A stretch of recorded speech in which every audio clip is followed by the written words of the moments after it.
Bienvenue dans ce nouveau format du coffret de l'histoire nommé les fêtes historiques. Nous allons vous parler de la fête médiévale d'Harcourt.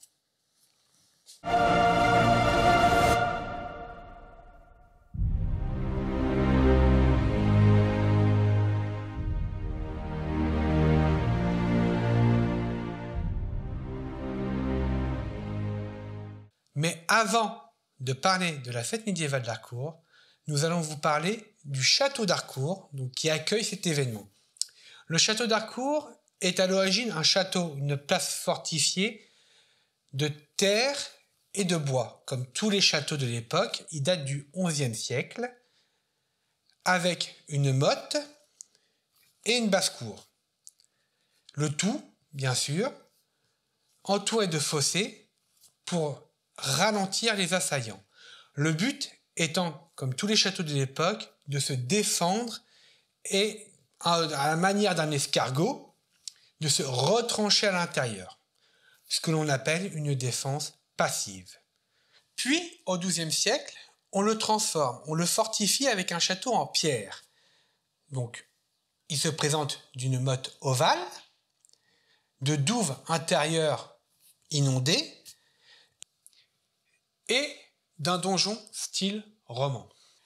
À l'aube du XIVe siècle, avec l'évolution de l'artillerie, notamment des archers, on passe d'une défense style passive à une défense active.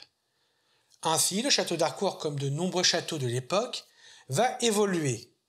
Il va être transformé avec une basse-cour demi-circulaire entouré d'un profond et large fossé, et protégé d'une palissade en bois, qui sera remplacée au XIVe siècle, par une enceinte flanquée de 8 tours en pierre.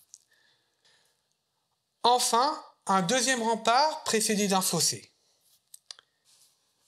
Aujourd'hui, le château se compose de 2 tourelles qui forment l'entrée du donjon, ainsi que d'une vaste courtine extérieure. Cette courtine, d'ailleurs, conserve les traces de l'ancienne forteresse du XIIe siècle. Nous allons maintenant parler des médiévales d'Harcourt. Cet événement, c'est chaque année du 30 avril au 1er mai, donc il s'étale sur 2 jours, et on en est à la 11e édition. Cette année, nous avons eu le droit à 5 camps. Tous ces camps sont triés du haut au bas Moyen-Âge, c'est-à-dire qu'on voyage dans le temps.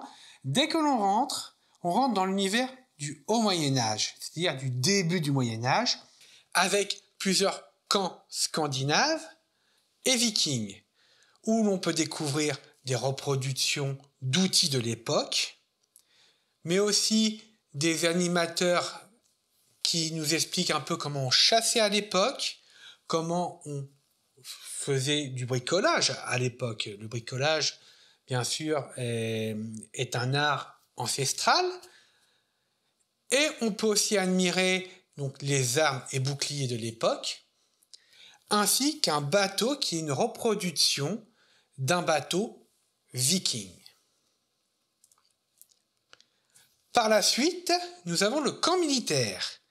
Donc là, on peut se situer moyen-bas Moyen-Âge, où l'on va découvrir un petit peu l'art de se battre au Moyen-Âge, ainsi que l'armure, et, bien sûr, le duc de Bretagne. Et enfin, nous allons découvrir l'élément d'artillerie par excellence de l'époque qui apparaît à la fin du Moyen-Âge avec la découverte de la poudre à canon en Europe, enfin, qui a été découverte en Asie mais importée en Europe, plus exactement, c'est-à-dire le canon. Le troisième camp, c'était plus le camp de l'artisanat de l'époque. Comment on faisait du tissage, comment on écrivait, donc la calligraphie, comment on s'éclairait et on faisait des bougies. Les enfants pouvaient s'essayer aussi au taillage de pierre, ainsi que plusieurs activités qui étaient dans ce camp. Donc on n'a pas pu tout faire, et on avait le droit aussi à un petit spectacle de troubadour. Enfin, le quatrième camp, c'était, si vous avez envie de jouer, C'était donc un peu les jeux de l'époque, ainsi qu'une petite animalerie où on pouvait découvrir un dromadaire et des chèvres. Enfin, le 5e camp, c'était un peu le centre de la journée, puisque c'est là où on avait tous les spectacles. Donc des spectacles, donc, notamment la fauconnerie,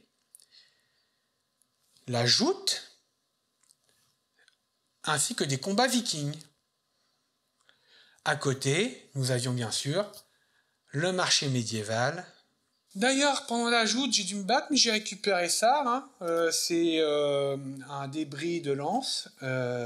Et au passage, bravo aux Normands pour cette victoire contre les Bretons.